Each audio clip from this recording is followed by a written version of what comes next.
2024 July ತಿಂಗಳಲ್ಲಿ 9ಗೆ ಮಾಡ್ಗೋಡ್ police ಸ್ಟೇಷನ್ನಲ್ಲಿ ಒಂದು accident ಪ್ರಕರಣ ದಾಖಲಾಗಿರುತ್ತದೆ. ಆ ಹಿನ್ನೆಲೆ ಏನು ಅಂದರೆ ಜುಲೈ 8, 2024 ಸಂಜೆ 7:30 ಸಮಯದಲ್ಲಿ ಸತೀಶ್ ಮತ್ತು ಅವರ ತಂದೆ ಕಾಲಿಂಗರಾಯ ಅಂತ ಈ ಸನ್ನೂರು ಶಾಬಾದ್ ರೋಡಲ್ಲಿ ಹೋಗ್ತಾ ಇರುವಾಗ 7:30ಗೆ ಹಿಂದೆಯಿಂದ ಒಬ್ಬ ಅನ್ನೋನ್ ವೆಹಿಕಲ್ ಬಂದು ಡಿಕ್ಕಿ ಹೊಡೆದ ಪರಿಣಾಮ ಅವರು ಗಾಯಗಳಾಗುತ್ತೆ. ಈ ಆಕ್ಸಿಡೆಂಟಲ್ಲಿ ಅವರ ತಂದೆಯವರು ಡೆತ್ ಆಗಿರ್ತಾರೆ. ಅವರು ಯಾಕೆ ಅವ್ರದ್ದು ವಿಳಾಸ ಬಂದು ಆದರ್ಶ್ ನಗರ್, ಕಲಬುರಗಿ ನಗರದಲ್ಲಿ ಆದರ್ಶ್ ನಗರದಲ್ಲಿ ವಾಸ ಇರುತ್ತೆ.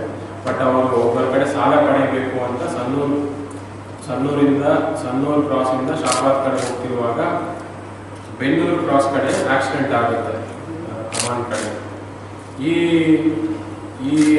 ಇನ್ಸಿಡೆಂಟ್ ಬಗ್ಗೆ ಅವರ ಮಗ ಯಾರು ಡೆತ್ ಆಗಿರ್ತಾರೋ ಕಾಲಿಂಗರಾಯ, ಅವರ ಮಗ ಸತೀಶ್ ಅನ್ನೋರು ದೂರಿನ ಮೇಲೆಗೆ ನಾವು ಆಕ್ಸಿಡೆಂಟ್ ಪ್ರಕರಣ ದಾಖಲಿಸಿಕೊಂಡು ತನಿಖೆ ಕೈಗೊಂಡಿರುತ್ತೇವೆ. ಬಟ್ ಈ ತನಿಖೆ ಕೈಗೊಂಡಾಗ ಮೊದಲನೇದಾಗಿ ಫಸ್ಟ್ DSP ಅವರು ಸ್ಪಾಟ್ ವಿಸಿಟ್ ಮಾಡಿದಾಗೂ ಸ್ವಲ್ಪ ಅನುಮಾನ ಸಂಶಯ ಬರುತ್ತೆ, ಸ್ವಲ್ಪ ಕರೆಕ್ಟಾಗಿ ಮ್ಯಾಚ್ ಆಗ್ತಾ ಇಲ್ಲ ಅನ್ನೋದು.